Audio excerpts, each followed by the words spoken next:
Quiero darles también las gracias a nombre del señor presidente municipal, Edgar Augusto González Atarain, por asistir a esta conferencia, darles también la bienvenida.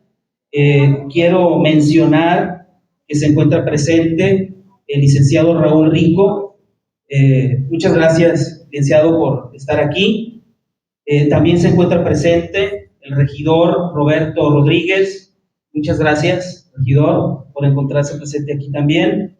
Y a todos los demás, cronista de la ciudad, maestro Enrique Vega Ayala. Muchas gracias. Y a todos los demás presentes, ¿verdad?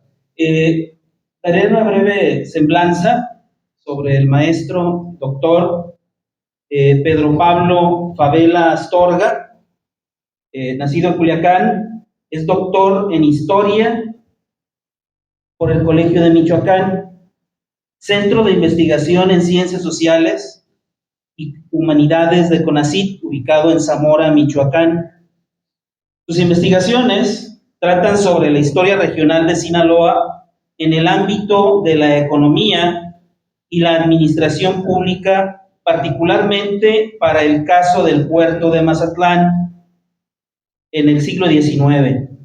Su actividad académica le ha permitido hacer estancias de investigación e impartir conferencias en varios estados del país y en algunas universidades en California. Cuenta con publicaciones en libros y revistas publicados por las universidades de Guadalajara, por el INA y el Colegio de Sinaloa. Ha trabajado como divulgador cultural en programas de radio también. Actualmente es profesor universitario de la Universidad de Occidente en Culiacán. El tema, de nueva cuenta lo menciono, Mazatlán en los tiempos del cólera. El azote de la epidemia de 1849 en el puerto. Bienvenido, doctor. Muchísimas gracias. Adelante.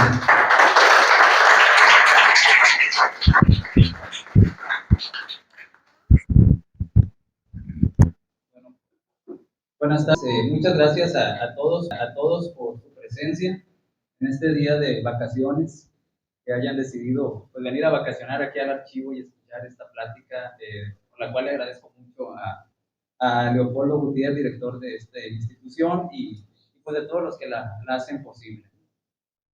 Como el título les sonará familiar quizás a muchos de ustedes, ¿no? Que han leído a García Márquez, a Gabriel García Márquez, Mazatlán en los tiempos del amor, en los tiempos del cólera. Bueno, Mazatlán en los tiempos del cólera es un título que tal vez no le hace tanta justicia a la manera en que lo voy a exponer, porque mi protagonista pues no es un virriondo, ¿no? Como Florentino Ariza.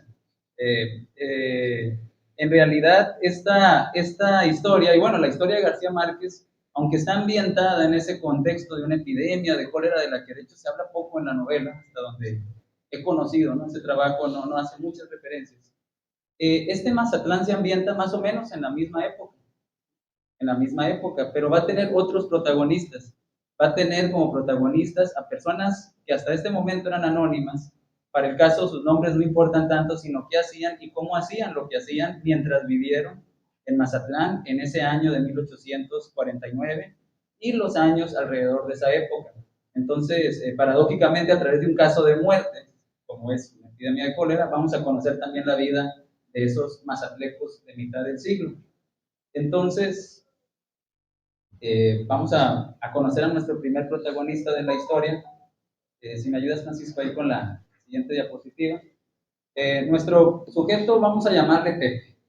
No, realmente no tiene un nombre, pero Pepe debió haber sido un arriero de mediana edad, oriundo de Sayula, en el estado de Jalisco.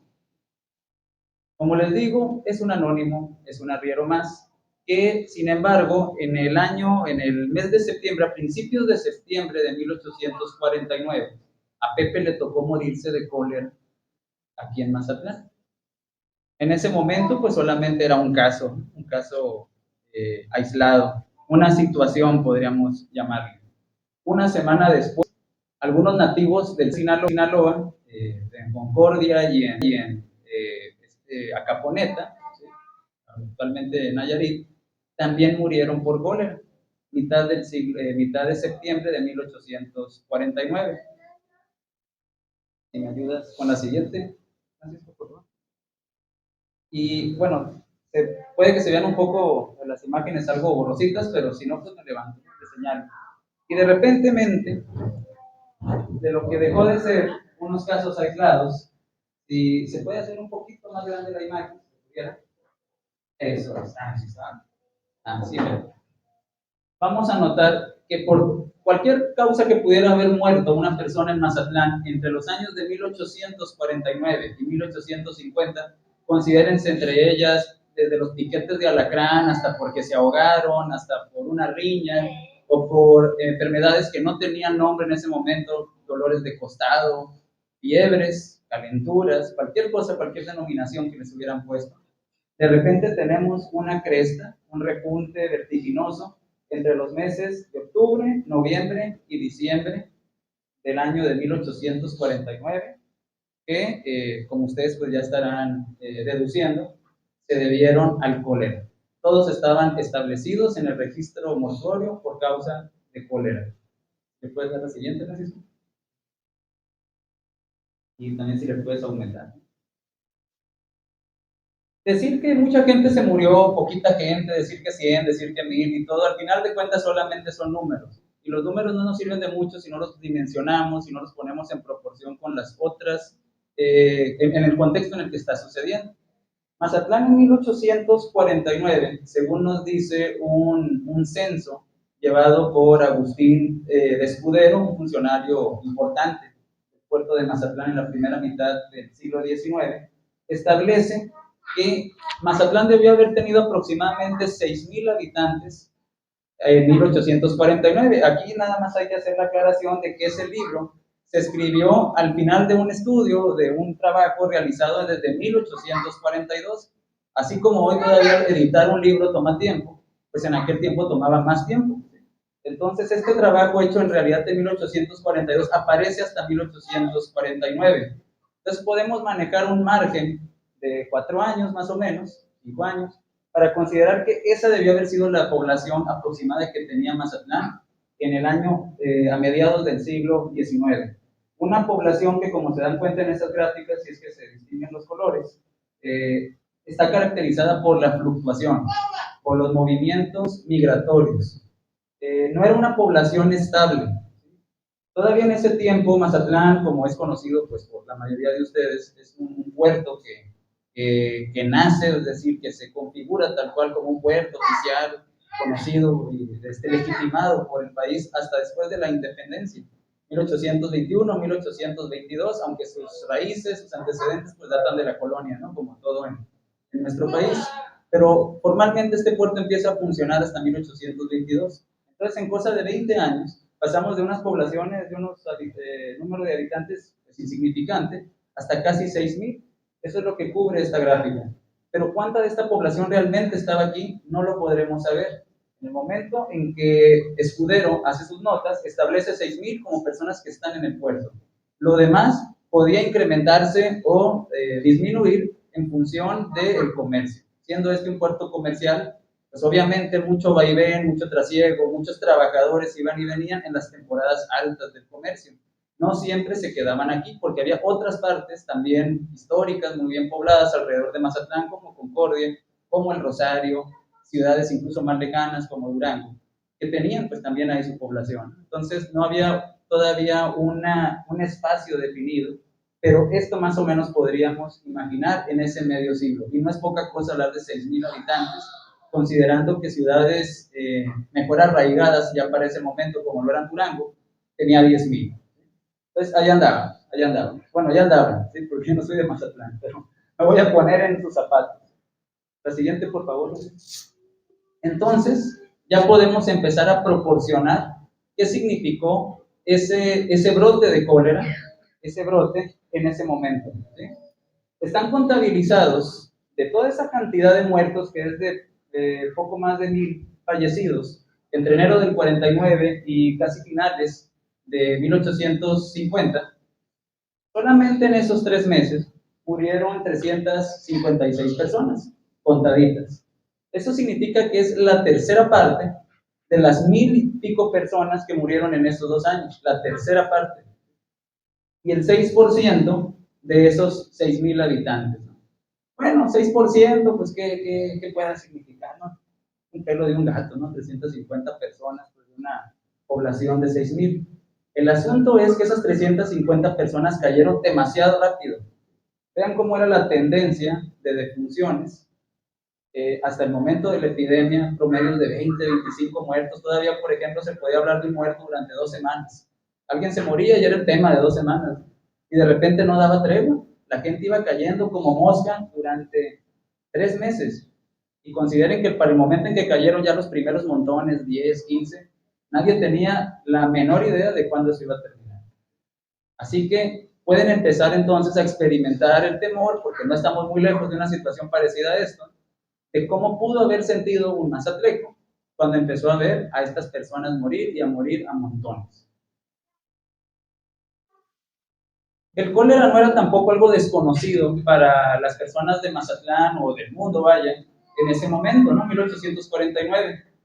Para el caso de Sinaloa, concretamente, Eustaquio Buelna, en un libro de historia que escribió en el siglo XIX, ya nos da algunos antecedentes de que en 1833 había habido una epidemia que alcanzó a todo México. Digo, en la Ciudad de México esta cosa fue fatal, y no menos en el sur de Sinaloa, donde se registran miles de muertos en 1833. Entonces, el cólera no era nuevo, ¿sí? ya se conocía. Luego, Eustaquio Buelna registra también cóleras en 1850 y 1851. Pero este cólera del que yo les vengo a platicar, como ahorita presentaron, es de 1849.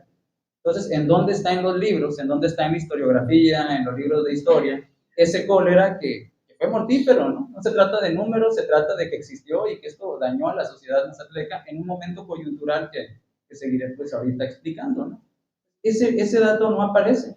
Eustaquio Buelna no lo registró. Uno podría pensar que lo confundió quizás con el 1850, 51, como es algo común en las personas que no viven el momento. A veces lo registran pues como personas que son pues, conocedoras de los hechos, pero no lo vivieron. Entonces dice uno, bueno, ¿se confundió? ¿Qué pasó? No, sencillamente es un dato omiso. El cólera de 1833 queda en los libros de historia, o más bien en los trabajos de estudio de la historia de la enfermedad, como el cólera grande, porque fue devastador en buena parte del mundo, para diferenciarlo del cólera chico que se presentó en esa mitad del siglo XIX, menos agresivo, pero no por ellos pues, menos mortal, ¿no? Y que tuvo rebrotes en el 50, en el 51, 52, más o menos la historia de las pandemias así nos lo narra. La cosa es saber cuándo empezó y cómo afectó a los lugares que nos interesan. Siguiente. Y para que eso pudiera suceder, para encontrar entonces ese dato desconocido por Eustaquio Bueno, pues entonces tenemos que entrar a las fuentes primarias. Eso es lo que hacen los investigadores en historia, los aficionados a la investigación, los cronistas, conocer los trabajos de primera mano. Y en aquel tiempo la fuente de primera mano que existía, no había prensa, no había registro civil. El registro civil viene con las leyes liberales de 1861, ya con Juárez, mucho antes todavía de esto, era la iglesia y sus registros de entierros, de bautizos y de matrimonios. Las cosas que le interesaba a la iglesia contabilizar para llevar pues un control, un conocimiento de la feligresía que de alguna manera ordenaban. Lo curioso de estos libros de entierros, como pueden ver aquí en la imagen, el libro de entierros de la parroquia de Mazatlán, es que también en ese momento decir 6,000 habitantes pues puede parecer mucho, poquito, pues al menos en términos de iglesia era muy poco, porque Mazatlán todavía no merecía tener su propia iglesia en ese tiempo. La parroquia de Mazatlán estaba en Villa Unión, o en todo caso desde Villa Unión venía un teniente de cura a hacer registros de los muertos que había aquí, o si había bodas, bueno, a casarlos, lo que se ofreciera, pero no estaba aquí. En ese momento, por iglesia, y ya en algún momento llegaremos a este punto, eran algunos altares móviles, un asunto todavía medio nebuloso en la historia de la iglesia de Mazatlán, pero no crean que era la iglesia de San José y mucho menos la catedral, no existía nada de eso. Entonces el registro lo llevaba un cura foráneo que empezó a establecer los muertos y la causa por la que murieron. La siguiente, como lo pueden ver ahí, ¿no? Los registros parroquiales que son tres básicamente, ¿no? Mencionábamos matrimonios, muertos, entierros y bautizos. De entrada solamente son comprensivos a las personas que son católicas. De entrada ya tenemos ahí un sesgo o un subregistro porque había personas aquí que o eran de otra religión o simple y sencillamente pues no les interesaba mucho, ¿no? Bautizarse, lo que fuera. Estaban al margen de estos libros. A la hora de los entierros no hay escapatoria porque todos tenían que ser enterrados. Era la regla de la época, era la tradición, era la necesidad católica, pues con el sacramento, ¿no? De la extrema unción. Entonces, no se escapaban, ¿sí? De Dios no se escapaban en la muerte. Tal vez podían vivir sin estar bautizados, pero no morir sin eso, ¿no? Entonces, los registros pueden tener un margen de alguna deficiencia, pero son muy claros al contabilizar cuántas personas murieron por esa causal. Hay otros datos también, si me ayudas, Francisco, con la siguiente, que los registros parroquiales consideran, ¿no? Quien ha visto los libros de la iglesia, los actuales y por supuesto los antiguos, pues saben que allí se da el nombre de hombre y mujer que se están casando o la persona que para el caso murió, de dónde vienen, ¿sí? Cuál es su origen, muy importante. A veces también se menciona quiénes son sus padres, a qué se dedican, un dato interesante, si viven o no en Mazatlán y desde cuándo están viviendo en Mazatlán. Eso era importantísimo en aquella época para que las personas que estaban llegando de otras partes de México, del mundo, de donde vinieran, pues no anduvieran como Florentino Ariza, que les decía, ¿no? Acá de Virriondos, pues casándose en dos partes, tres partes diferentes, la bigamia estaba condenadísima. Entonces, ¿cómo lo iban a hacer? Pues llevando un control, un registro de quiénes son estos sujetos. Según si son bautizos, si son, bueno, de quienes son hijos en este caso, ¿no? La edad a la que mueren. Todos estos datos de control están en estas actas o cédulas de los registros parroquiales. Y estos registros parroquiales, que ojalá algún día sean consultables directamente en la iglesia, pues están disponibles para su investigación, para su consulta de cualquiera de ustedes, gracias a un proyecto que ya tiene décadas realizándose que se llama Family Search. Tal vez algunos de ustedes hayan escuchado de él. Family Search es un proyecto que realiza la iglesia mormona para, bueno, criterios de su religión y tienen, tuvieron el tino de poner a disposición pues, pública a través de internet todos estos registros de bautizos y todo lo demás para que ellos puedan hacer un seguimiento de sus genealogías. Es una herramienta muy utilizada por los genealogistas y que para el caso de los estudios sociodemográficos, que es como el que realizo, pues me ayudaron a construir la historia que les estoy contando. Porque gracias a una acumulación de registros de funciones por cólera imprevista, nadie lo podía ver, pues aquí es un collage de registros y pues ustedes pueden imaginar 350 y tantos, casi en tirón, pues me descubrió la epidemia que Huelna no había dejado establecida y que difícilmente cualquier otra persona en el mundo iba a considerar, porque bueno, pues que le podía importar a otra persona lo que estuviera pasando en Mazatlán. Que si cómo llegué yo con esto, yo pienso que tuve suerte, ¿sí? Porque si ustedes ven los libros parroquiales en Family Search, no dudo que existan los demás, pues, pero al menos el que está disponible, solamente considera el año 1849 hasta el 50. No hay más antes, no hay más después. Entonces, pues ahí sí que le pegué al gordo, ¿no? Fue suerte, fue suerte. Así es como se hace la ciencia a veces, ¿no? Por accidente. Entonces, esto llegó por accidente y dio para un tema como este. Esta acumulación de datos del cólera, bueno, permite ver la gráfica que ahorita les mostraba, los porcentajes y demás. Y entonces, pues nos conduce a hablar bueno, más bien de qué es el cólera. La Organización Mundial de la Salud pues, la define como una bacteria de muy rápida reproducción en los ambientes acuíferos, pantanosos.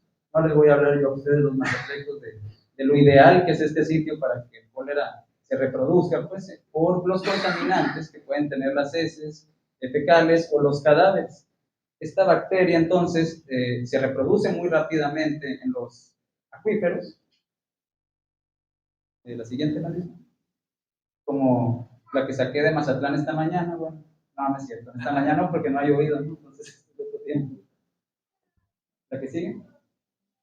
Y por lo mismo de que es muy rápida su incubación, es muy difícil determinar dónde brota. Por esto es lo complejo de estudiar las epidemias, que hay toda una línea de estudios al respecto, ¿no? ¿Dónde quedó la bolita? Pues, ¿dónde empezaron las cosas? Según la historia de la epidemia, la historia del cólera, que es un trabajo realizado por una investigadora con la que yo compartí alguna vez pues, de trabajo, Chantal Cramuset, del Colegio de Michoacán, existen líneas estudiadas sobre la procedencia, ¿no? Entonces lo que queda son hipótesis. Uno podrá pensar, no, pues es la clásica, no, la trajeron los extranjeros, ¿no? Chauvinismo, xenofobia, llegó por los estadounidenses. No, bueno, hay que recordar que los estadounidenses ya se habían ido de Mazatlán desde 1848, pues, cuando el cólera aconteció en 1849. Entonces no llegó por el mar. Que si llegó por el sur o por el norte, entonces, ¿sí llegó de Estados Unidos o llegó desde el centro de México? Pues hace unos instantes decía que el primer muertito era oriundo de la zona de Jalisco, ¿no? De la zona rural de Jalisco, de Sayula, Jalisco, Nayarit. Pero los estudios han descubierto que ya había habido brotes de cólera previos a Mazatlán y casi concatenados desde Missouri hasta Chihuahua y Durango. Un mes antes de que empezara en Mazatlán, entre agosto y septiembre, se tiene documentado un brote de cólera en Chihuahua. Entonces, la hipótesis ahorita pues más viable es que pudo haber llegado desde arriba, o sea, que bajó por la sierra. Que llegó por la sierra porque, como veremos, había una gran comunicación, estrechísimos vínculos con la sierra de Durango y pues con todo lo que esto conecta hasta el noreste de Estados Unidos. ¿Sí? El cólera, por supuesto, no era conocido como lo estamos viendo aquí, ¿no? En 1849, esto es gracias a los microscopios de altísima resolución del siglo XX-XXI, y en su momento el cólera empezó a ser estudiado, la etiología del cólera empezó a definirse hasta 1855. La vacunación contra el cólera, la vacuna contra el cólera de Koch, Robert Koch, o algunos, bueno, hay un debate ahí entre si fue Koch o un español, un doctor español, llegó hasta el último cuarto del siglo XIX. Entonces, esto que aquí vemos, que sabemos cómo se reproduce, cómo se ven estas culebritas y demás, era totalmente desconocido para los mazatlecos de 1849, hasta antes de que el cólera se viera como esto. En la mentalidad de una persona de su tiempo se debió haber visto como lo que sigue, Francisco. Así. Entonces, les presento el cólera en 1849. Así es como se veía la bacteria en un microscopio en ese tiempo. Se estaba riendo de ellos. ¿Cómo podían saber entonces que era cólera? ¿Por qué lo podían definir como tal, tan precisamente como cólera morbus en las cédulas que vimos ahorita? ¿A qué sigue? Pues por sus síntomas. Como todas las enfermedades, pues bueno, ya saben, trae diarreas, evacuaciones, temperatura, dolores de cabeza, etcétera, etcétera. Pero sobre todo pone a la gente como color como el que traigo yo, color pitú. Les da este color demacrado, color azulado, que no por nada era conocido, era apodado la peste azul, la muerte azul. Sus orígenes están en Asia, pero como toda pandemia, pues, se difunden por el mundo, no respetan personas, edades, sexos, ni orígenes, ni regiones. Estaba en todos lados. Entonces, estaba conocida la existencia del cólera en Inglaterra, en Europa, en Estados Unidos, y pues no era menos también como estaba sucediendo en Mazatlán. Así que el cólera, o como muchas enfermedades, estaba definido por sus síntomas, no por los estudios propiamente que hubiera estas enfermedades, lo cual nos da a entender que cualquier persona que se enfermara de esto era totalmente, estaba a perfecta disposición de la muerte. Una vez que lo atrapaban, era conveniente que fueran pensando en su muerte, ¿no? Dónde se iban a enterrar. No había solución para eso. ¿Sí, Francisco? Gracias entonces a estos registros de muertes y también de nacimientos, particularmente de las muertes, como ahorita mostraremos, de los entierros, pero también de las presentaciones matrimoniales, esas cédulas que exigía la iglesia pues para todos los pretendientes, ¿no? Las personas que se querían casar, podemos conocer cómo era vivir en Mazatlán en ese tiempo. Porque los registros pues son coincidentes, ¿no? Así como fue fortuito encontrar el caso de la epidemia del cólera en esos 2 años, los únicos 2 años disponibles, contrariamente las presentaciones matrimoniales sí están muy bien documentadas desde 1830. Entonces uno puede hacer un registro uno por uno y hay que hacer una hoja contable, voto por voto, casilla por casilla, persona por persona, para ir construyendo pues una tendencia de su movilización hacia el puerto. Porque las personas que dicen vivir en Mazatlán al momento en que se van a casar en el puerto, están anunciando su futuro matrimonio, pues que es la presentación matrimonial, no necesariamente son nacidas allí. Eso pues es bastante comprensible, ¿no? Entonces, en esta gráfica, si le puedes hacer un poquito más amplia, podemos ver que en la década previa al cólera ya había una fuerte tendencia, o bueno, una fuerte presencia más bien, de foráneos en este lugar, viviendo aquí, ¿no? Esta es una división que la hice a mi criterio, pues para poder hacer la demostración. Gente que es nativa de Mazatlán, pues por supuesto que hay muchos. Gente que es del sur de Sinaloa, más o menos la misma cantidad. Podemos definir el sur de Sinaloa como pues, todavía ahorita lo ubicamos, ¿no? Concordia, Escuinapa, el Rosario, Escuinapa no existía como tal, pero bueno, eran los distritos del sur. Y si sumamos estos dos bloquecitos, rojo y azul, nos va a dar casi la misma cantidad de personas que venían de cualquier otra parte que no fueran estas dos. Desde Culiacán, Sinaloa, que no es el sur, hasta, díganme ustedes, cualquier extranjero que se les pueda ocurrir. Y por supuesto, pasando por toda esa región de México, como Jalisco, donde venía Pepe, nuestro protagonista, no lo olviden, que podrían haber estado ubicados en ese bloque gris. Entonces, esto nos demuestra que en esa década, no concretamente el año 49, sino desde muchos años antes, Mazatlán ya estaba siendo muy poblado. O sea, de hecho, podríamos decir que el poblamiento de Mazatlán fue casi, yo no podría decir si los nacimientos fueron similares en cantidad a la inmigración, porque yo no hice un conteo de nacimientos. Es obvio pues que la gente se reproduce, si las cosas están yendo bien, pues vamos a tener hijos y vamos a poblar Mazatlán. Pero aquí lo importante es ver cuánta gente de otra parte del país o del mundo también tenía Mazatlán como un lugar importante, válido para irse a pues, hacer algo allá, no sé, como casarse, por ejemplo, ¿no? Y por eso estaban migrando, por eso está ahí reflejado eso. Que si de dónde viene esta gente, entonces podemos proporcionar esos orígenes, esas tendencias más bien señaladas, pues con un mapa que nos demuestre pues tendencias migratorias, tendencias de orígenes importantes. Tal vez las letritas ahí pues se borren un poco, pero pongan ustedes atención en los puntos negros, ¿no? Como les dicen los psicólogos. Donde vean los puntos más grandes es donde están los mayores núcleos de origen de estos inmigrantes que estaban pretendiendo casarse en Mazatlán.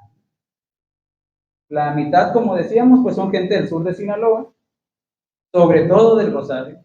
Vean el tamaño de esa canica. Pero vean que no es muy distinta tampoco a la cantidad de personas que venía de Durango o a la que venía de Tepic, por allá. Por ahí se alcanza a notar Guadalajara. Y un reguero de caniquitas, de bolitas alrededor de esta parte, ¿sí? Pues que ya representan 1 o 2 personas. Claro, hay que quedar claro que son datos representativos, ¿no? Pudo haber más, pudo haber menos. Pero ya el hecho de que aparezcan nos va pintando un panorama del México que tenía presencia en Mazatlán en ese tiempo. ¿Desde dónde vienen los puntitos que están alrededor de Guadalajara? Pues si ustedes han viajado a Jalisco, pues son zonas campesinas, como muchas partes en Jalisco, ¿no? Autlán, Tapalpa, aparece por allá. De hecho, las caniquitas se van alineando, o lo veremos en otro mapa más al ratito, en dirección a Tepic, Ixtlán del Río, San Pedro no sé quién, no sé si. Hay todo un caminito hacia Tepic, y si está en camino a Tepic, pues también va a estar en camino a Sinaloa, es el camino, simple y sencillamente es el camino que trae a Sinaloa. Pueblos sobre el camino de Guadalajara, gran ciudad, capital de la Nueva Galicia. Pueblos que estaban sobre el camino de Guadalajara a Culiacán, se estaban sumando ese torrente en dirección a Mazatlán. Algo debió haber estado pasando, ¿no? Como para que tanta gente de tantos lugares estuviera llegando. ¿Pero dónde viene esa gente? Pues no son los ricos de Guadalajara, ¿sí? O sea, Guadalajara sí importa, pero no tiene tanta presencia como el montón colectivo que hacen esos puntitos. Ahora veamos el norte-occidente de México. Alineados todos esos pueblos en las zonas serranas, en las zonas mineras de Durango y de Zacatecas principalmente. Entonces, ¿cuáles son las actividades económicas que hicieron grande a este puerto históricamente? Se sabe que el comercio, y que el comercio no hubiera tenido ninguna posibilidad de desarrollarse si no hubiera habido un respaldo en efectivo de ese comercio, o sea, la minería. Hoy tenemos comerciantes y tenemos mineros, pero de la parte baja de la pirámide. Como por eso les decía al principio, esta historia no es de los grandes sujetos, sino de todos esos anónimos que construyeron una comunidad, un vecindario en Mazatlán en esa primera mitad del siglo XIX. La que sigue, Francisco. ¿Cómo podemos adentrarnos en cómo se debió haber visto esas gentes? ¿Cómo debió haberse visto?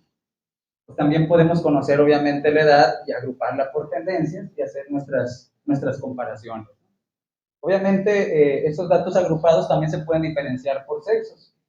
Y en el hecho de que veamos un altísimo número de hombres y mujeres, pero pues sobre todo de hombres, presentes entre los fallecidos en Mazatlán en 1849 y 1850, si eso lo adherimos a la información que ya sabemos, de que son personas de fuera, la mitad de esta gente que está viviendo ahí es de fuera, y tiene esta edad, que hasta la fecha pues se sigue considerando la mejor edad productiva y reproductiva de una persona, pues entonces podemos ir armando el rompecabezas de decir, bueno, la gente que estaba aquí estaba en plenitud de sus facultades físicas y mentales, ¿no? Eso es bueno para trabajar. Seguramente estas personas estaban componiendo el grueso de la fuerza de trabajo que existía y que muchas de esas personas pues eran de fuera. O sea, no significa que no hubiera pues gente local, pero casi la misma proporción había también foráneos. Esta es una ciudad de mucha medida formada por foráneos, por personas de otras personas, de otras partes. Todos ustedes en alguna medida, porque esto habla de 150 años atrás, tendrán sangre de algún compa en Chihuahua, en Puebla, en Jalisco, ¿no? Porque esto es lo que nos está demostrando. Estas personas estaban allí en ese mejor momento de sus vidas, porque ojo, es cuando se murieron, no es cuando llegaron. La edad promedio, según la estadística, de las personas que estaban contrayendo matrimonio en Mazatlán era de 22, 23 años. Como ahorita, sí, no querían tener dos novios. Primero, ahora, cuando conocían a alguien con él se casaban. Y la edad promedio a la que estaban muriéndose, como lo dice aquí, son 33 años. O sea, era una devastación, entonces ya empezamos a entender el contexto de ese número. Imagínense 350 muertos de golpe en la edad más productiva de sus vidas, en ese momento. Y como ya sabemos qué edad tenían y de dónde venían, pues ahora hay que conocer sus intenciones. Bueno, si iban a casarse, pues la presentación matrimonial, pues es muy obvia, ¿no? ¿Cuál era? O sea, su intención era venir a casarse como tal, era venirse a buscar una vida. Estas personas que vienen de las minas empobrecidas del occidente de México o del campo, en Jalisco, como vieron ustedes, esos puntitos remiten a ranchitos, ¿no? O pueblos muy pequeños hoy en día. No eran grandes ciudades, no eran villas históricas, eran pequeños pueblos que conociendo el contexto de su tiempo en aquellos lugares uno puede pensar que llegaban a Mazatlán pues a hacer algún trabajo que ya no podían estar haciendo en sus lugares. Si eran campesinos, si eran mineros, pues en algún momento se agotaba su chamba. Aquí venían a encontrar otra que estaba relacionada con qué creen ustedes, con el comercio, ¿sí? Pero no a vender, ayudarles a los grandes comerciantes. Ahí sí aparecen ya las grandes figuras del comercio de Mazatlán. Juan Machado, los fletes, los primeros alemanes. Estas personas son un núcleo muy pequeño de habitantes, ¿sí? No suman ni 150, pues, según las estadísticas. No podemos decir que ellos poblaron Mazatlán. Estas personas contrataron personas, trabajadores a sus servicios como arrieros, como pescadores, como cargadores de la bahía, carpinteros para repararle los barcos, veleros, que todavía no defino si es para hacer velas, porque no había luz eléctrica, o hacer velas del barco, ¿sí? Repararlas. Todas estas personas que estaban al servicio de los comerciantes. Eran montones de personas de las que sí sabemos sus nombres desde el registro parroquial, pero que para el caso no importa nombrarlos, porque como comunidad le empezaban a dar estabilidad y entonces sí, esos números que veíamos en la primera gráfica empiezan a tener el sentido. Pero el porcentaje de matrimonios pues era bien chiquito en comparación con los solteros, cosa llamativa, porque al momento de sus muertes, como ven en la gráfica que también es un registro de los fallecidos, la misma estadística parroquial que estábamos usando para descubrir el cólera, ahora también nos dedica a descubrir la muerte por protocolo era, también nos está permitiendo descubrir la vida que había antes de morirse. Y cuando una persona se muere no hay forma de mentir. En ese momento se sabe qué era lo que traía detrás esta gente. Y muchos de ellos murieron siendo solteros. La mayor parte de ellos, casi un doble de mujeres, pues eran hombres solteros, que estaban en una edad reproductiva, ya lo dijimos, y que venían de otra parte. Entonces, ¿cuál es la consecuencia de tener esa cantidad de personas? Pues un asunto, digamos, núcleos familiares algo heterogéneos, ¿no? Que si la familia tradicional y todo el rollo, pues tal vez sí, pero no la mayoría de las personas que estaban acá. Porque toda esta población, uno podrá pensar, no, pues estaban aquí, iban de tránsito y todo, pues obviamente eran baquetones, ¿no? No seguían los preceptos religiosos del catolicismo y nada. Lo cual se ve reflejado pues en esto, ¿no? Que no se alcanza a ver, que son los, es que no dice hijos, son los hijos, ¿no? Los hijos que tenían naturales, si solamente eran, si no había padre conocido o no había querido pues dar el apellido, la pensión de paternidad, se había desaparecido. Pues si eran hijos naturales, ¿no? Perdón, hijos legítimos como todos nosotros aquí presentes, con papá y mamá. Son mitad y mitad, o sea, mitad y mitad, ¿no? En una sociedad tradicional, perfectamente constituida, pues el porcentaje de ilegitimidad debería ser chiquito, ¿no? O al menos no tan pareado con el de los naturales. Entonces, ¿qué estaba sucediendo con estos solterones? Que sin embargo estaban teniendo hijos, ¿no? Sí estaban poblando el puerto, estos sí eran pues puros naciditos en Mazatlán, sin papá, pero sí eran porteños, ¿no? Sí eran mazatlejos.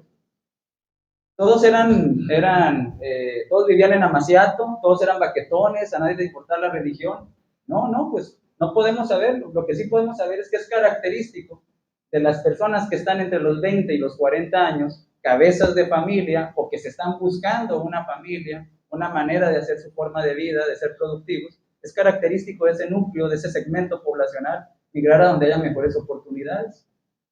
Y estas gentes se están moviendo constantemente, como vimos en estos flujos que no nos permiten estabilizar en 6,000 la población de Mazatlán, que a veces se iban, a veces se venían, pues qué chance iban a tener de formalizar matrimonios en ese tiempo.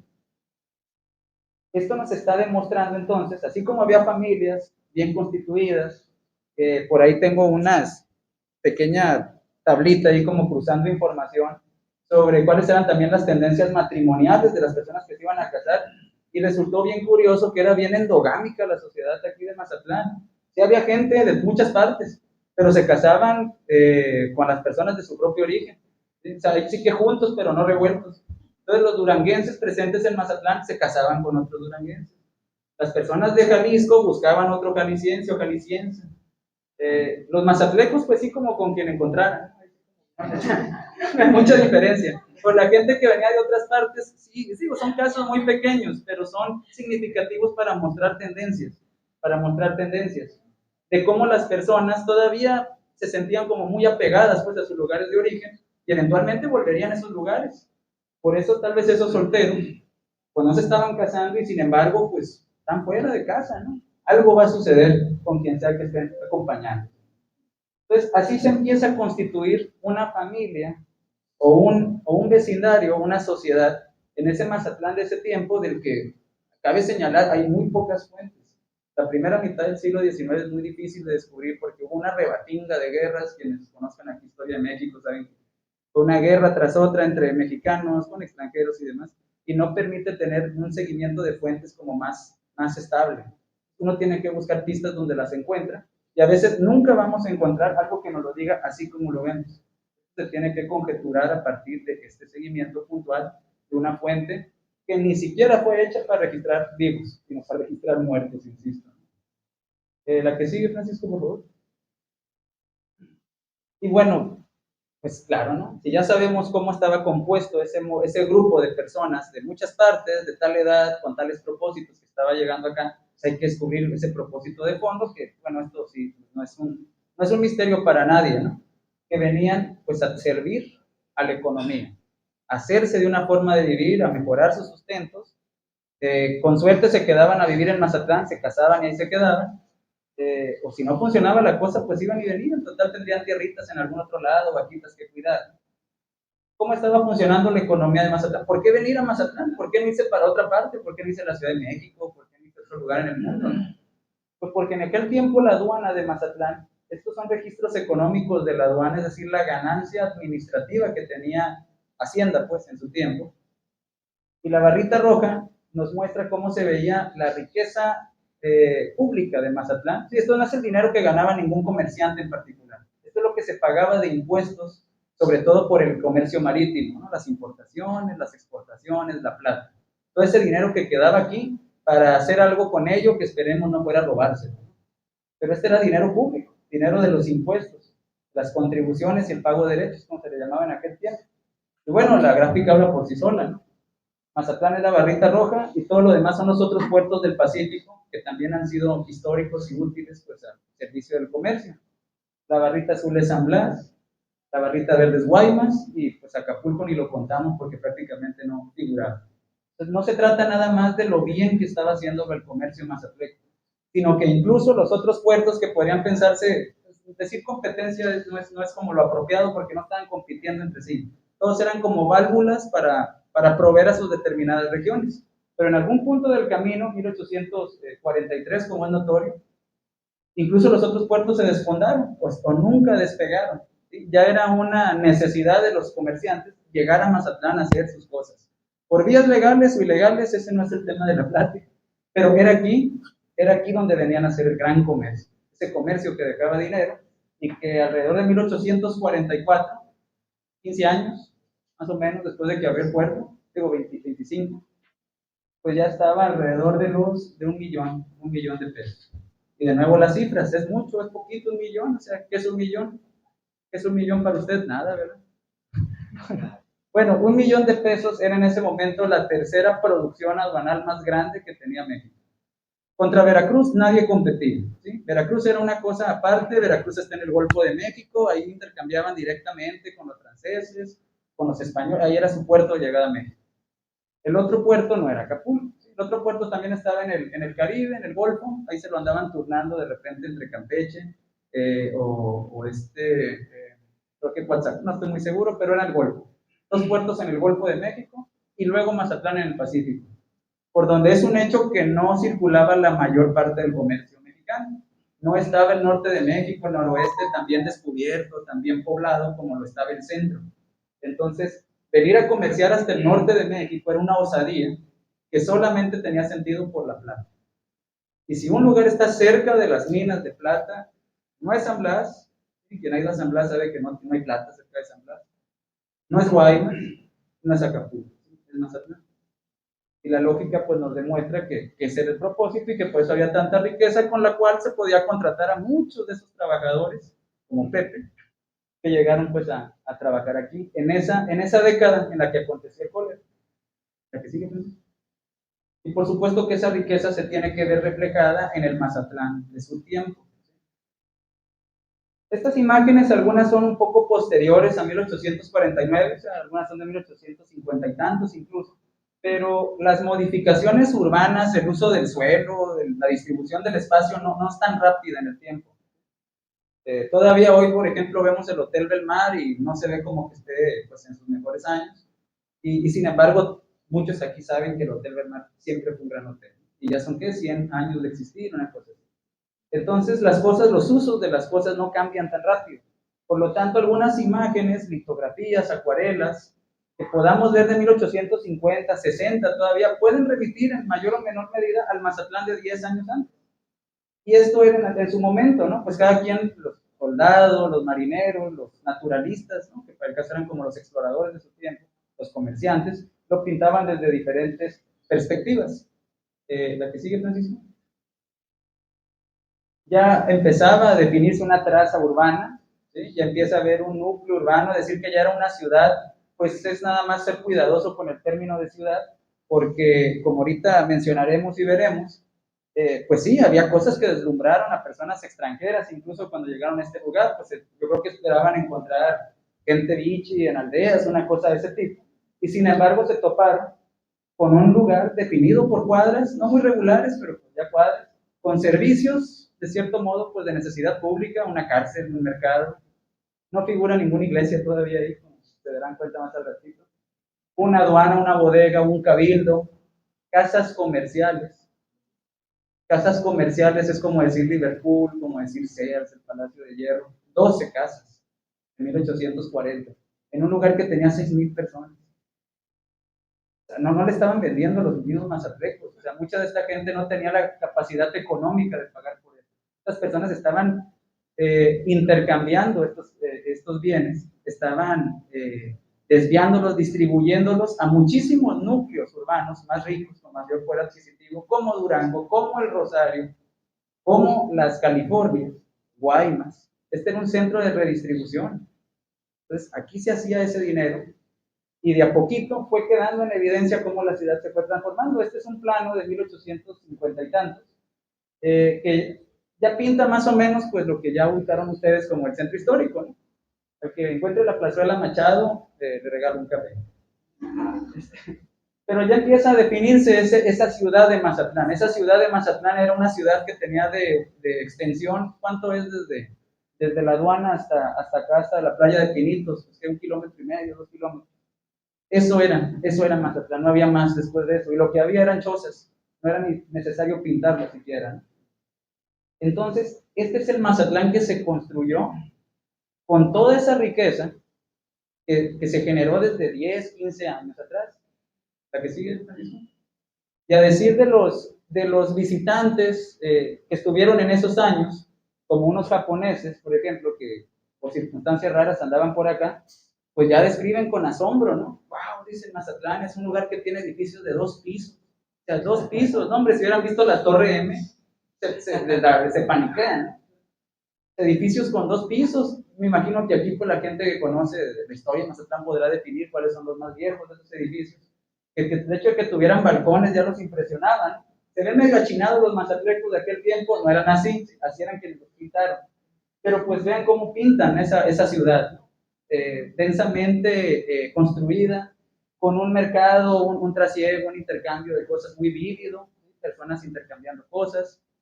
La que sigue, Francisco. Se busca, este es un plano, creo que debe ser el primero que haya de la urbanización de Mazatlán. Esos japoneses, bueno, la persona que compiló el trabajo de los japoneses menciona que haciendo trabajo de archivo aquí en 1980 y tantos, encontró este plano como parte de, bueno, material que no estaba clasificado. 1840 y tantos, 42.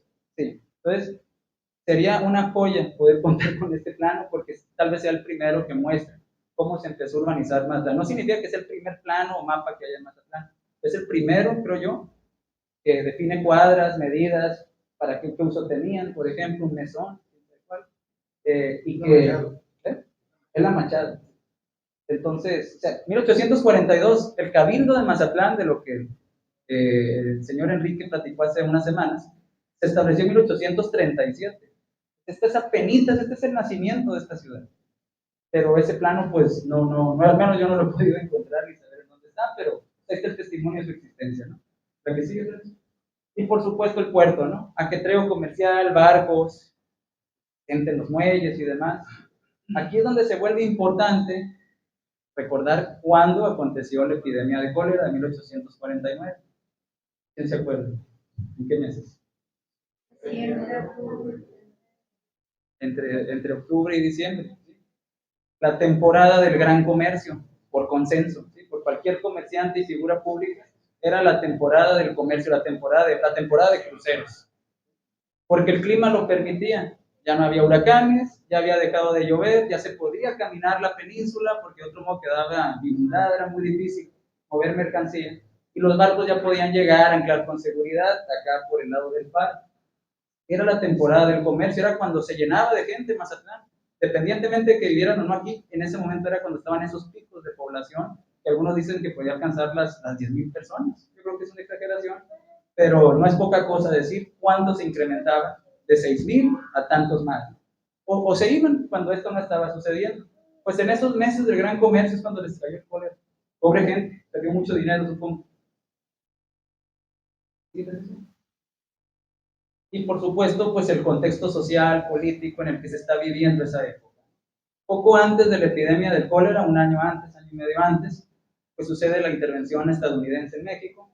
Aquí no se vivió como esta imagen, aquí la cosa parece que fue peace and love, ¿sí? Incluso hubo un buen entendimiento entre la comunidad de Mazatlán y los estadounidenses. No hubo grandes batallas, o al menos algo así que sea de lamentar, ¿no? Pero es algo que estaba sucediendo entre 1847 y 1848. La que sigue, Francisco. Y la que sí le dio en la torre en esa época, porque nunca dejaron de pelearse sus compas, es la guerra de los Rafaeles. Federalistas contra centralistas. O dicho de otro modo, el gobernador de Sinaloa, gobernador constitucional, demócrata, liberal, Rafael de la Vega y Rábago, del clan Culichi, oriundo de Culiacán, gobernador de un clan, patriarca de esta familia, que era gobernador pues definido, ¿no?, por las leyes liberales, contra el comandante general de Mazatlán, Rafael Telles, un general nombrado por el gobierno federal para, pues sí, para contener el ingreso de los estadounidenses, para contener esa invasión, pero que se volvió la bicha aquí en Mazatlán, se rebeló, se insubordinó contra el gobierno federal, apoyó a Santana, Antonio López de Santana, y ahí entre ellos hicieron un amarre para que él se quedara como, de alguna manera, como un gobernador usurpador de lo que constitucionalmente le tocaba a Rafael de la Vega. Pues Rafael de la Vega no se dejó, ¿no? Entonces vino a pelear contra él le contestó el pleito, le ganó el round, lo metieron a la cárcel, se escapó, bueno, lo liberaron, o sea, fue un relajo. Y quienes más lamentaron y quienes más lo sufrieron fue el pueblo común, porque no sabían de quién esperar los balazos técnicamente, o la rapacidad más bien, el robo de gallinas, el cobro de impuestos de manera acá por abajo del agua, porque pues móchate, porque vamos a comprar móchate con un coche, ¿no? Porque hay que comer, la tropa tiene que comer. Lo mismo si eran liberales, si eran federalistas, o sea, en pro de la república, o si eran centralistas como López de Santana, que pensaba ya, estaba soñando con ser dictador. Entonces, esta guerra interna estuvo sucediendo en esos años. De hecho, en la intervención estadounidense, Rafael Telles, que tenía la obligación de defender el puerto, porque él era el comandante de las tropas, era el supremo comandante de las tropas de Sinaloa, se escondió mejor en la sierra. Allá se fue a refugiar esperando echarse un tiro contra el gobernador de Sinaloa. Mientras que acá los estadounidenses, pues sí, ya habían tomado el cabildo, ya se habían entendido con los administradores públicos, y el hombre allá en la sierra, ¿no? Para cuando los estadounidenses desistieron ya bueno, se firmó el Tratado de Guadalupe Hidalgo, 1848, dicen ya nos vamos, y por favor, Telles, déjate de cosas, devuélvele el gobierno a Rafael de la Vega.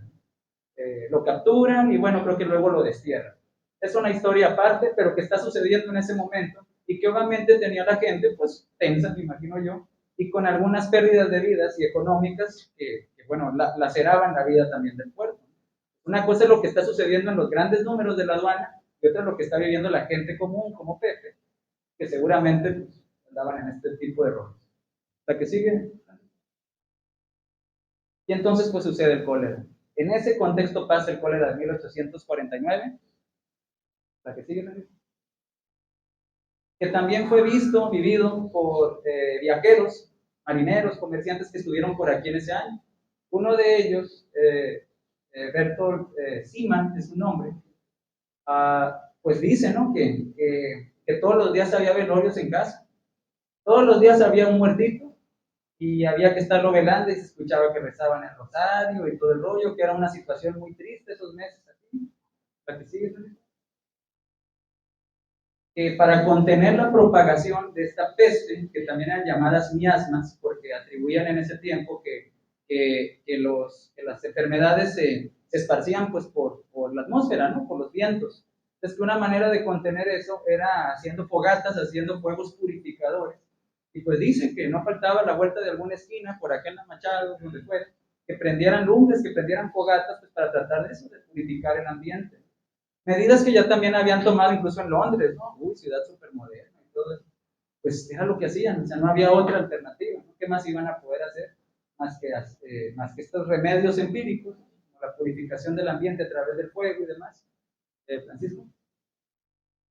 Y por supuesto, pedirle al de arriba, ¿no? El único que podía con todo. Y que había procesiones. Había procesiones cada tantos días a sacar a un santo, a pasear, y toda la gente reza y reza, pues pidiendo que por favor esto se terminara, porque no le veían fin. Todos los días había 10 muertos, 15 muertos, yo llegué a contar un día de 25 muertos, todos de pálidos, bueno, todos azules más bien. La cosa estaba fea, ¿sí? No eran días bonitos. En la mejor época del año Mazatlán, como hasta la fecha, ¿no? Venía Mazatlán en octubre, noviembre, siempre está chido. Pues en ese tiempo no lo estuvo. La que sigue, se clausuró la vida pública, ¿sí? Todos los entretenimientos, el teatro, los toros, los gallos, se clausuraron por orden del cabildo. Quédate en tu casa, quédate en tu casa, quédate en tu casa, no salgan, te van a enfermar. Entonces, confinaron a la gente. La que sigue, ¿sí? Y el confinamiento también implicó cerrar el abasto de alimentos a Mazatlán, porque pues, los alimentos podían estar contaminados. A eso le sumamos los pantanos, el hacinamiento de las familias pobres y los focos de contagio que podía haber por donde fuera. Pues ese cerramiento que tuvo Mazatlán, pues condenó a muchas familias a la miseria, a la pobreza. No se registra que la gente muera de hambre, ¿no? La iglesia no registra eso, pero seguramente mucha gente sí se murió. Mucha gente que no está en los libros de la iglesia se debió haber muerto por las condiciones infrahumanas en las que estuvo el puerto por 2 meses y medio. Ahora sí, ya parece muchísimo, ¿verdad? Ya parece mucho. ¿La que sigue, Francisco? ¿Por qué no sabemos tampoco cuánta gente se murió? Porque no todas eran enterradas por los santísimos sacramentos. Esta imagen yo creo que es conocida por muchos de ustedes, una imagen de 1850 y tantos, también de un navegante de apellido, bueno, un extranjero, que si se dan cuenta, a ver si deducen desde dónde está la vista, les voy a dar una pista. Esta es una tumba, una lápida. Y allá, esas piedras allá paradas, es la manera artística en la que este señor dibujó el Cerro de la Aduana o el Cerro de la Cruz, que tiene una peñita, ¿no? ¿Dónde está la cruz? O sea, esto es Playa Azul. Y el señor lo está pintando desde el lugar que ahorita es la escuela Ángel Flores. Lo que le dicen el barrio de la Calavera. Sí, ¿verdad? Sí, exacto, así es. Este terreno era un terreno no consagrado. O dicho de otro modo, la gente iba a enterrar a los muertos ahí con o sin consentimiento de la iglesia, cosa que tenía muy molesto al padre del Rosario, por decir, ¿cómo es posible que Mazatlán en 1840, 30 y tantos es la carta que escribe, no tenga un panteón? O sea, la gente la van y la entierran como animal muerto, pues allá en los cerros, o la tiran en los arenales, o en el mar, o qué sé yo. Y en el contexto de epidemia, pues yo creo que más hacen con el cuerpo lo que sea, donde sea, por el temor también a enfermarse. Entonces aquí queda el testimonio de que ese cerro, que la historia del cerro, lo leí de usted, la historia del Cerro de la Calavera es muy, muy curiosa, ¿no? Cómo encontraron tanto hueso cuando empezaron a construir ese lugar. Pues formalmente tengo entendido que no era un panteón, aunque sí está denominado en el plano como Camposanto Antiguo. Pero justo a raíz de la epidemia, que concentró tantos muertos de golpe, pues ya se vieron obligados a iniciar obras que ya habían empezado un poco antes, que ya luego sería el Camposanto nuevo u oficial, ¿no? Que ya luego tiene el Panteón de los Protestantes, el Panteón 1, que no está en este mismo sitio. Es donde está Ángela Peralta, tengo entendido. Donde está la escuela Ángel Flores. Entonces aquí hay una vista de este sitio, ¿no? Desde donde estaba el Camposanto, donde iban a terminar muchos de estos muertos, que ahí sí quedaron en el anonimato. ¿La que sigue, ¿no? Si alguien salió ganando con la epidemia de cólera, pues ahí sí tal vez fue la iglesia, porque con todo, pues el cura tuvo mucha chamba. Entonces tenían que estar yendo a darle los santísimos óleos, los sacramentos a los muertos, a quienes pudieran, y los entierros registrados en el libro de entierros, pues se hacen por pagos de 2 pesos, 4 pesos, derechos de bóveda, que me imagino que era para poderse enterrar, pues ahí mismo en la iglesia de San José actualmente, o por limosna, ¿no? Para los pobres por limosna, pero algo de dinerito caía. Curiosamente, antes de la epidemia de cólera, según el registro de esa misma libro, pues, la iglesia había colectado hasta ese momento 300 pesos. Y pasados esos 3 meses, ¡pum!, 950. Yo creo que con ese dinero le sirvió para terminar la torrecita del campanario, porque hasta ese momento parece que no estaba la campana todavía acomodada, ¿no? Entonces, pero bueno, no les fue tampoco tan bien, ¿no? Porque el padre que inició el registro de los muertos por cólera, él se firma, ¿no? Ahí el sacerdote de nombre Ignacio, Si alguien se lo sabe, me puede ganar y me dice. El señor, aquí está. El padre Ignacio Castro, le correspondió a él, empezar desde antes estaba él llevando el registro, ¿no? Pero le tocó contar los primeros muertitos por cólera. Y ahí nada más comenzando octubre ya no está firmando él. En su lugar aparece el señor José Molina. Eso lo supe yo hasta entrando 1850, hasta 1850 lo supe. Pobre hombre, o sea, ya había pasado la epidemia, ya había disminuido, claro que quedaban secuelas, pero pues ya eran unos cuantitos que murieron todavía hasta febrero de 1850, entre esos llegó el padre. Así que no vivió para contarla como dice García Márquez. La que sigue, la que sigue.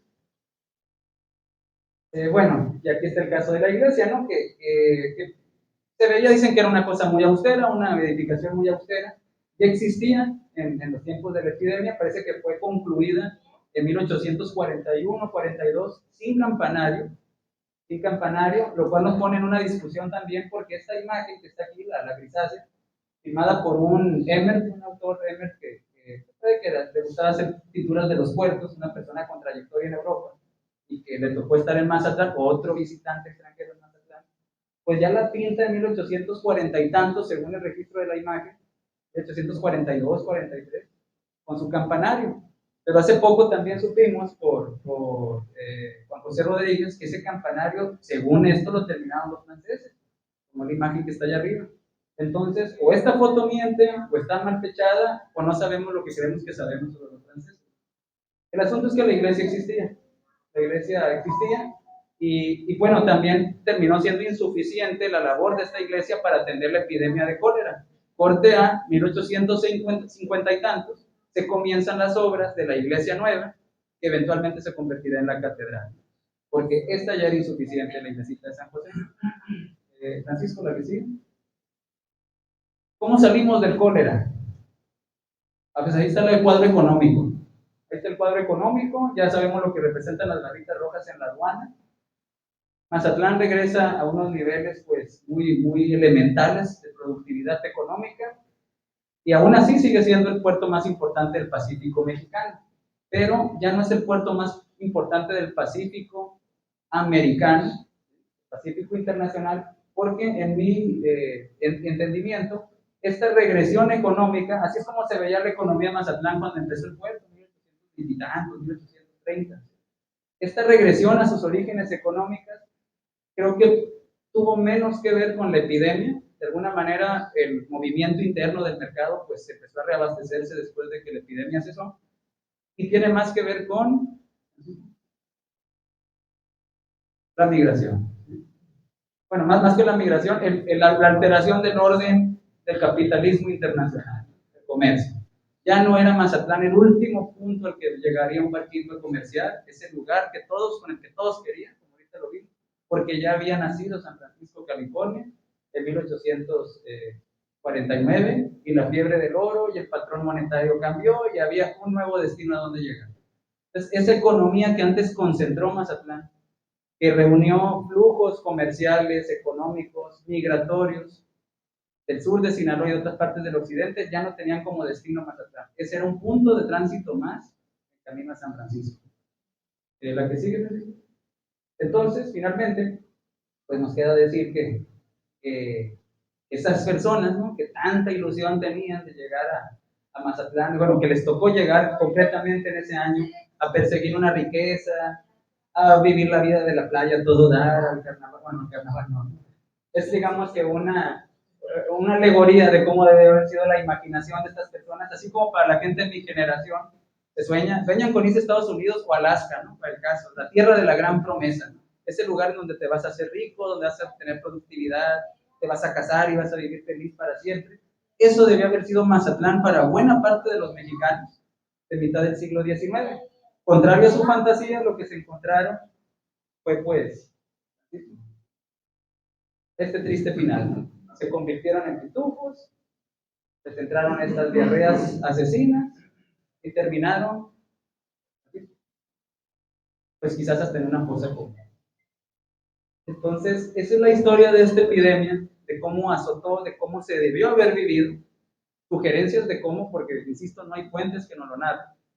Y es una construcción a partir de unas cédulas, cientos de ellas, bueno, miles de ellas, como se dieron cuenta, que así nada más vistas a lo simple, pues no nos dice nada. Uno tiene que construir esa historia, dimensionarla en función de otros casos parecidos, pues tratar de construir algo con ello, que es lo que quise hacer para ustedes esta tarde. Y antes, pues ya de terminar, pues quiero agradecer en primer lugar, pues a Francisco Torres, el conde Diablo, allá atrás en los controles, porque la historia es difusión, ¿no? Si la historia no se difunde, pues todo queda nada más en referencias que pues, la mayoría de la gente no podrá conocer. Y sobre todo quiero agradecer a Leopoldo Gutiérrez y al Archivo Histórico de Mazatlán, porque este trabajo, como ahorita comentabas con alguien, solamente pudo ser posible porque este archivo está funcionando actualmente como está funcionando. En su momento yo me basé, este trabajo lo hice ya hace algunos años a partir de fuentes en internet como Family Search, y muchas de estas piezas que ahorita ya puedo ir encajando y que seguramente con el apoyo de algunos de los cronistas aquí presentes voy a poder seguir construyendo, solamente puede ser posible si uno tiene acceso a esos archivos.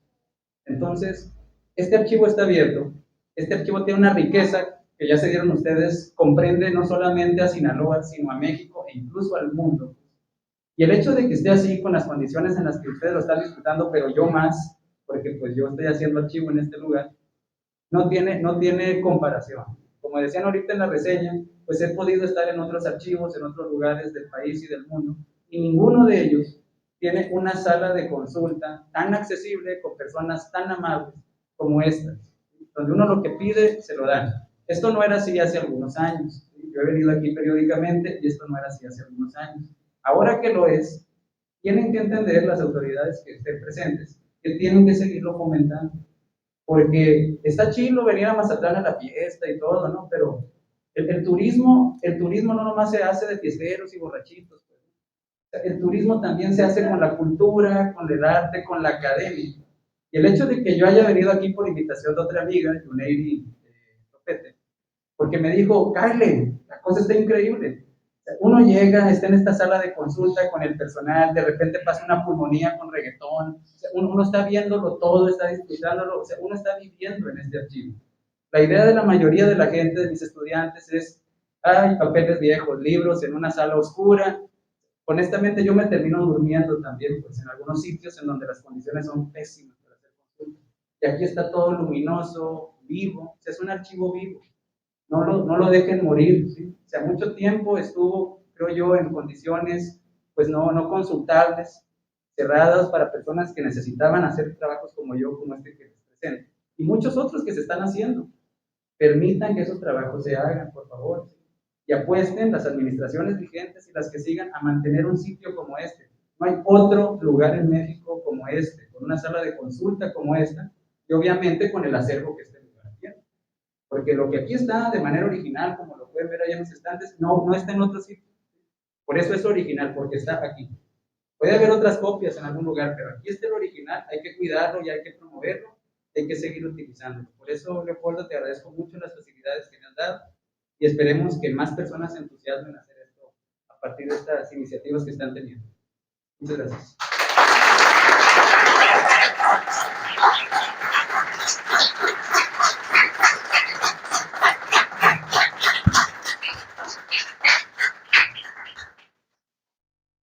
Muchas gracias, maestro. Ya se me olvidó decir Fantástica esa presentación, ¿eh? Se me olvidó decirles que Pepe al final sí tuvo hijos. Ah, sí. Los hijos hijos de Pedro Páramo. La ronda, jóvenes, de preguntas, respuestas. Preguntas.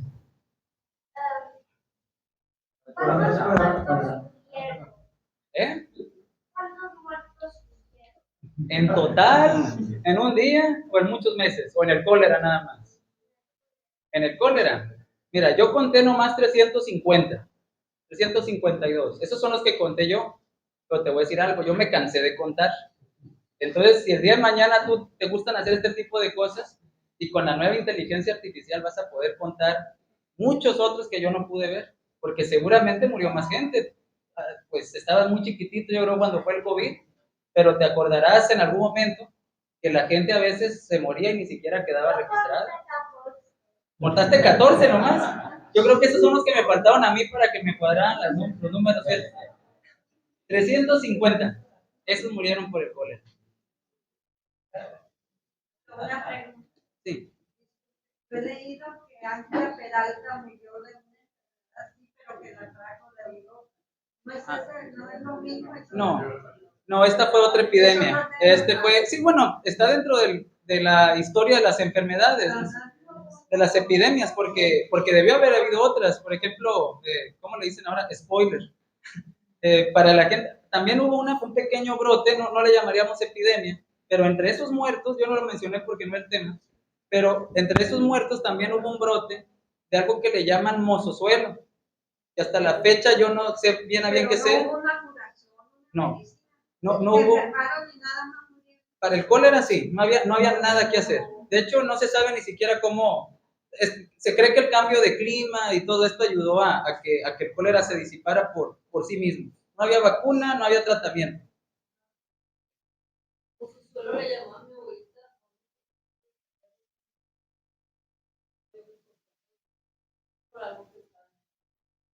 El tétano. El suelo es tétano. Ok. Pues hay un brote ahí entre esos números anónimos. Hay un brote de mocesuelo que aconteció también aquí. Entonces, hay mucho en la historia de las enfermedades como la de Ángela Peralta y otros cóleras, ¿no? Pues como decíamos, esto solamente es un continuará hasta la parte 1, porque en el 50 y 51 volvió a haber cólera aquí en Mazatlán. Otra vez hubo rebrotes, pues, de que ya había sucedido. Pero van a tener que ser bien creativos para encontrar la fuente, porque el libro de muertos, pues, no existe para ese año, ¿no? Tal vez existe en la iglesia. Por eso hay que hablar con el obispo, ¿no? Para que permita conocerlos, ¿no? Porque ahí sí los mormones nos fallaron. Ese libro no está disponible para su consulta en internet. Entonces, hay muchas enfermedades y obviamente la más célebre es la de Ángela Peralta. La más célebre, la enfermedad. No de cólera, de fiebre amarilla, ¿verdad? Sí, pero más adelante, a finales del siglo XIX. 1883. Pero, para felicitarte, el enfoque que le diste a tu trabajo, me parece que nos abre muchas expectativas con el estudio de fenómenos que eran muy recurrentes en el siglo XIX. Como lo comentabas, las distintas epidemias y también brotes de viruela, de sarampión, que diezmaban a la población, pero que no tenemos manera de llevar un registro puntual, pero con el enfoque que le estás dando y a partir de la que te tocó suerte, la verdad. Investigar o consultar, das un enfoque muy para que nos demos cuenta de no solo las características de la epidemia, sino el contexto en el que se desarrolló, que pues efectivamente has narrado de manera muy vívida y muy. Le agradezco mucho. Agradezco y agradezco, de hecho, la presencia aquí de personas que los he leído, ¿no? Yo los he leído, y pues en parte de lo que ustedes han dicho yo he apoyado también.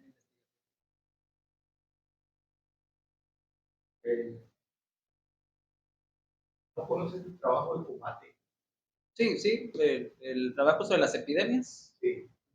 El de él y el del doctor Valdés Aguilar. Todo está, bueno, Antro. Sí. Antro tiene varios tomos sobre la historia de California, pero relacionadas a Sinaloa. Ellos, por ejemplo, lleva a Mazatlán.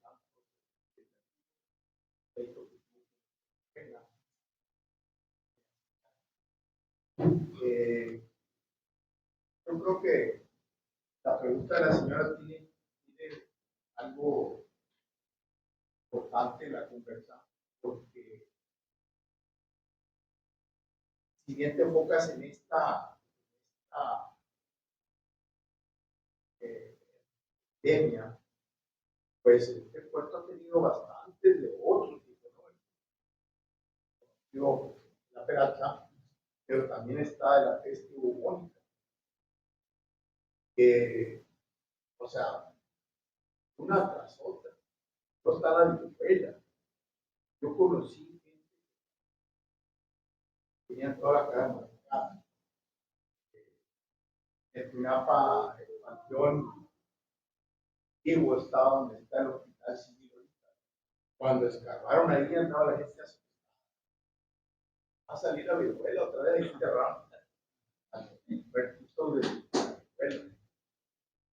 El panteón Ángel La Peralta, en Mazatlán, la mitad, donde está una escuela y los bomberos, era la fosa común. Enterraron a todos los músicos de Ángel La Peralta, porque a nadie enterraba. Todo el mundo tenía pavor de esta cosa. Leí un artículo hace mucho sobre un médico que andaba en estas cosas. Ya me andaba vomitando de la descripción que da de los muertos. ¿No es el de Martiniano Carvajal? No, de Martiniano Carvajal tengo el libro. De hecho, la edición nueva es el prólogo de Tomate. Es un libro raro, porque en la UAT tiene, y está editado por la UAT, ¿no? Esas cosas Y a pasan. mí me lo piden, oye, préstame. Pero yo creo que el trabajo de banco te puede ayudar un poco más a profundizar, porque pues California no fue fundada por Sinaloa. Ese conecte, esa época que está pasando, pues por ahí llegaron por la fiebre del oro, muchos extranjeros, y luego se vinieron para acá o pasaban por aquí, rumbo a California. Entonces es una fuente muy importante. Debe serlo, porque estos rebrotes del 50 y 51 ya están ahora sí en el contexto de la fiebre del oro, porque todo esto acontece previo a eso, en mi historia, ¿no? Pero esta que usted me dice, tiene todo el sentido del mundo por toda esta rotación, gente que iba y regresaba, porque muchos mazatlecos o gente, en el caso pues, de Sinaloa, de Durango, donde fuera, también regresaron, y seguramente regresaron, seguramente muchos regresaron también enfermos, aunque por el asunto de la incubación de las enfermedades, pues que en el caso del cólera es, tengo entendido, muy rápido, 3-4 días, pues es difícil concluir, digamos, que nace en algún punto específico, ¿no? O sea, cualquier laguna, cualquier charquito podía estar infectado en ese momento y pues lo mismo daba si eran nacidos en algún lugar o de otro, ¿no? Porque lo podían tomar de donde fuera, pero posiblemente lo que usted dice es una muy buena forma de abordar ese cólera del 50-51, que Buena lo menciona, pues que ocurrió, que aconteció, pero pues no está estudiado. O sea, tal vez Bancroft tenga mucha información de eso. Bueno, es que Bancroft tuvo la oportunidad de su tiempo de entrevistar a personas vivas. Ellos recabaron mucha información. O sea, yo nada más tengo 2 tomos, lo que me interesó, porque la colección es muy grande. Dios, además, era el tema que le interesa mucho. Me interesó eso de la migración sinaloense, de los de Chaveta, de los Rosario. El último gobernador de California pues era un sinaloense, pues ascendencia sinaloense, Tío Pico. Ah, sí, claro. Mulato, por cierto. ¿En qué año ya? En los... El último. Sí, previo a la independencia. Sí, 1848, 748. Estaban en conflicto ahí cuando él. De hecho, hubo un conflicto en California donde él se regresa a Culiacán porque tenía familia ahí. Está emparentado con mucha gente, con Félix Pico.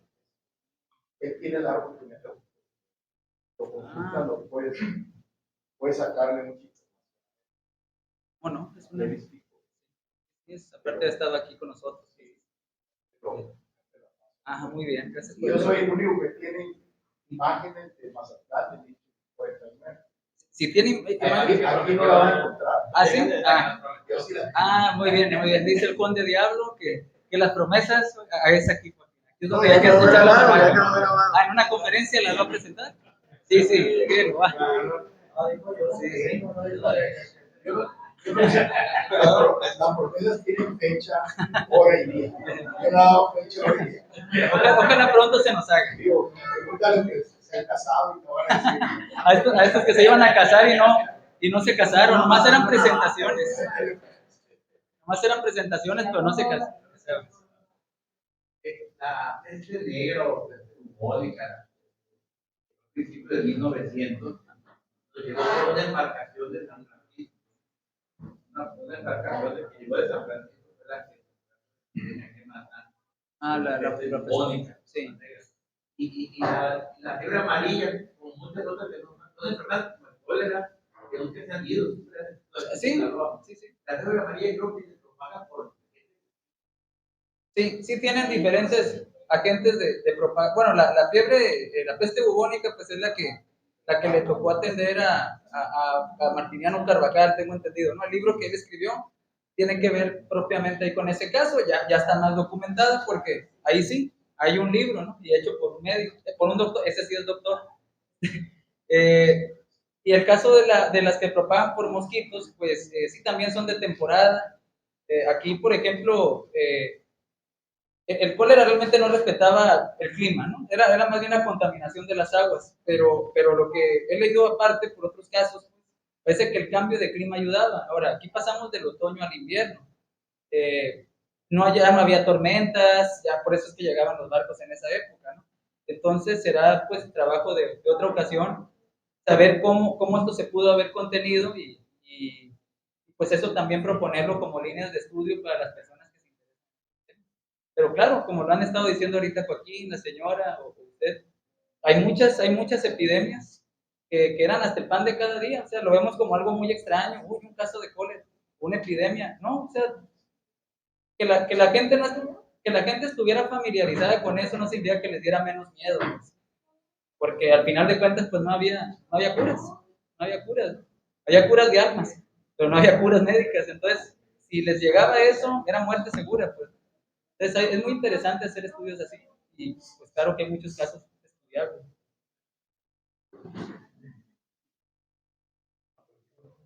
Sí. Se me fue ese, se me barrió eso. Sí, muchas gracias. Buenas tardes. Yo soy Alberto Arámburo, mazatleco de nacimiento, y creo un grupo en Facebook que se llama Ancestros de Sinaloa. No sé si ustedes ya hayan visto ese grupo. Y tomé como fuente Family Search. Ese sitio de internet es gratuito, se pueden crear cuentas gratuitas y se puede descargar todo tipo de documentos de archivos parroquiales y del registro civil también, de acta de nacimiento o las fe de bautismo, de patrimoniales, de defunción, y después cuando ya se instaló el registro civil, que fue a mediados del siglo XIX, pues las actas de nacimiento, actas de matrimonio, actas de presentación matrimonial, acta de defunción. Así indagué, investigué y he llegado hasta quintos o sextos abuelos por ambas líneas, por el lado paterno y por el lado materno. Lo creé este sitio con el afán, con el interés de motivar a la población a que investigue por su propia cuenta su genealogía. Yo ya tengo mi árbol genealógico, pero aún me falta, pues creo que más, tendré que ir a archivos de la Ciudad de México o de España, y eso pues implica mucho gasto, ¿verdad? Y además, Ancestro del Sur de Sinaloa. Búscalo en internet y únanse. Les invito a que se unan, por favor. Y así he encontrado parientes. Es tan fascinante la genealogía que he encontrado parientes y los hemos identificado, parientes de cuartos, quintos, primos. Por ejemplo, descubrí que doña Tomasa Osuna, que fue la propietaria de lo que ahora somos Portal de Canovio, viene siendo mi cuarta abuela por línea paterna, cuarta abuela. Sí, cuarta tía abuela, hermana de una cuarta abuela mía, y doña Tomás Osuna, ella nunca se casó, murió soltera, pero una hermana de ella, que se llamaba Lucía Osuna, se casó con un español que se llamaba Juan Francisco Tamés, que por cierto tenía, creo que era propietario de tierras en lo que ahora es Cuantillos. El señor iba a pasar temporadas en Cuantillos, y esa señora, Lucía Osuna, tuvo una hija que se llamaba Ramona Tamés Osuna, que se casó con Luis Canovio, con Giovanni Canovio, el inmigrante, era el primero Luis Canovio, que llegó aquí a Mazatlán, el inmigrante italiano, que por cierto era de oficio boticario. Así que les invito a que se unan al grupo y busquen, investiguen, y a lo mejor resultamos muchos de aquí que estamos presentes parientes. Gracias.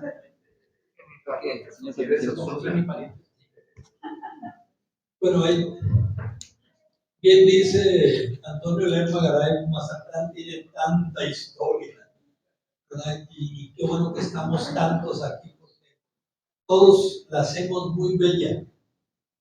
Hablando de los tiempos de cólera en 1849, nada más para no decir mucho, y hablando de vuelta de San Francisco, salió una nave de San Francisco hacia Mazatlán.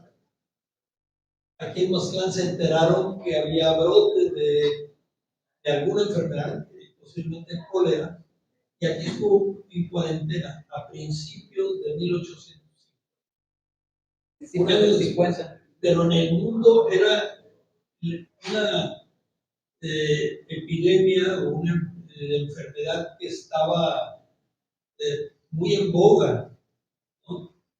París ha llegado a ser París precisamente por las enfermedades o por la misma insalubridad que hubo. Gracias al barón de Haussmann, que le tocó hacer los grandes trabajos de agua y drenaje, pues es el problema. Porque, y cuántos de nosotros que hemos ido a algunas comunidades rurales nos damos cuenta de dónde se invierte el drenaje, ¿no? Canalizado. Es una gran causa, ¿no? La insalubridad. Gracias.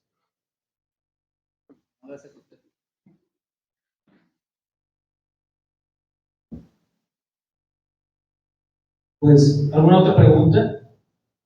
Muchísimas gracias, doctor.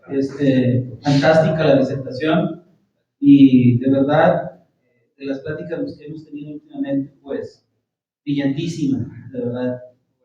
Agradecerles de nuevo a todos su presencia en este archivo, y pues, agradecerles, de verdad, haber venido aquí. Muchísimas gracias a todos.